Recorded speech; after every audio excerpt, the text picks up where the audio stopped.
It's raining outside, so I'm on a green screen. I'm inside and I saw Not Just a Goof.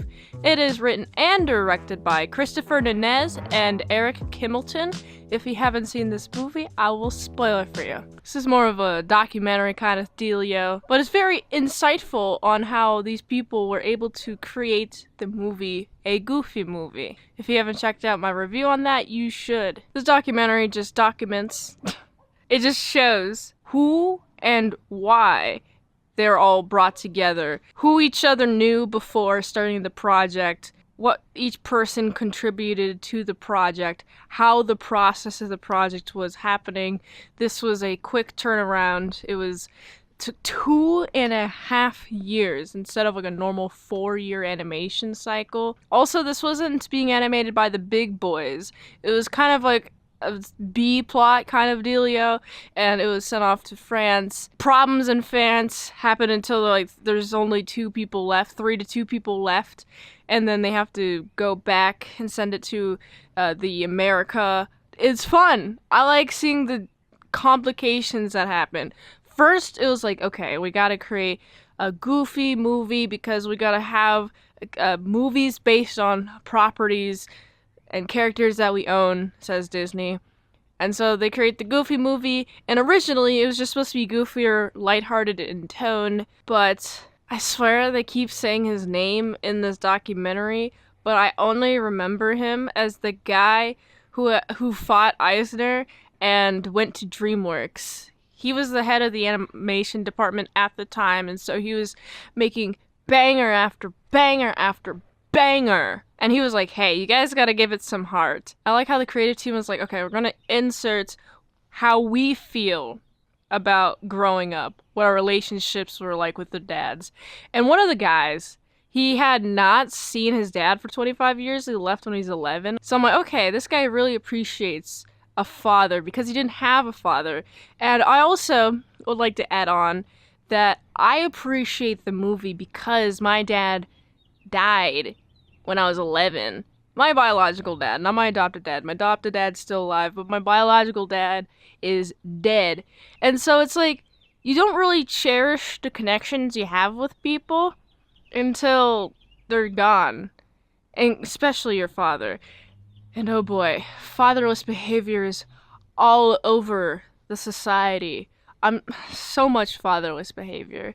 So fathers are very important. I feel like people need to be showing the Goofy movie to more of their people that they know more often. It didn't hit when it first came to theaters. Even Siskel and Ebert, and it's shown in the documentary, that they just kind of dismissed it.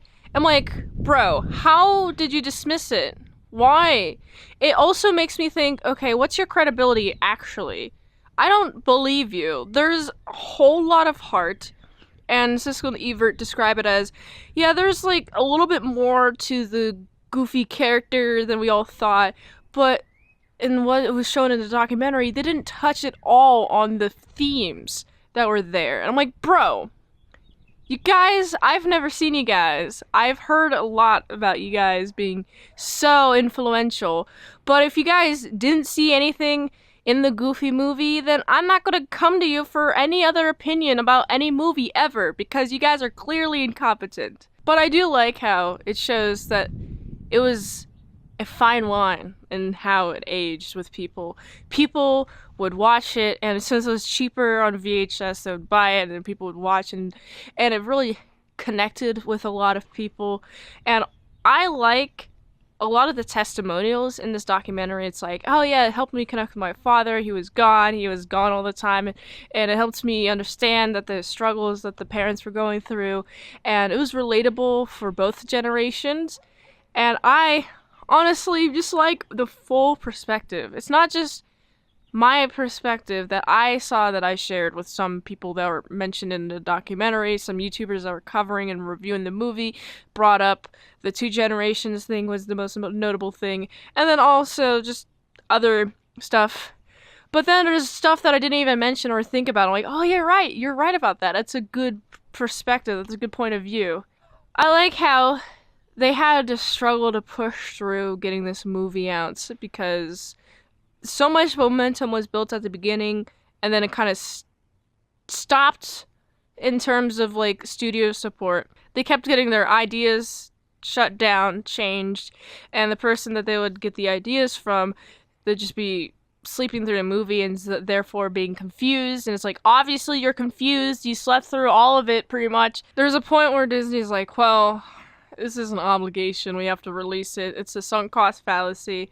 And so they eventually released it. It was kind of, it didn't feel like the studios were on board with this by the very, very, very end of it. It only took the internet, and it was luckily the internet was able to be sharing what they like about the Goofy movie. It took the internet for Disney to be like, okay, I get it now. But they never really sold any toy products. I mean, they had toy products created, but they didn't really sell them. It was all scrapped. This documentary shows me that this is a very underrated movie, which I find surprising because when I was growing up, I knew a lot of people who were talking about a Goofy movie. Like, it was like a magnum opus or something, like better than The Lion King. I'm like, okay, I'll watch it. And, you know, that's why I watched it the first time 10 years ago when I was a 14-year-old. And I have a different perspective now than I did back then. And I feel like it definitely resonates with anybody. I'm not a son of a father, so I don't understand that relationship on the intimate level that a father and a son would, but I do understand it on a human level. Ultimately, I really enjoyed this documentary. At the very beginning, I was like, okay, I'm interested to see what's up with this documentary. I think it's a little bit cheesy, but, you know, that's just how documentaries are. I don't watch a lot of documentaries.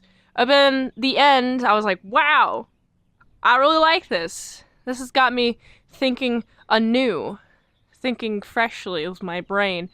I like this a lot. I like just interviewing everybody in the process. They uncovered a bunch of footage that they recorded while making this, which is like, okay, so while they were making, they had a bunch of cameras going just all the time. It makes me wonder, oh, do they have a bunch of cameras going for all of their projects?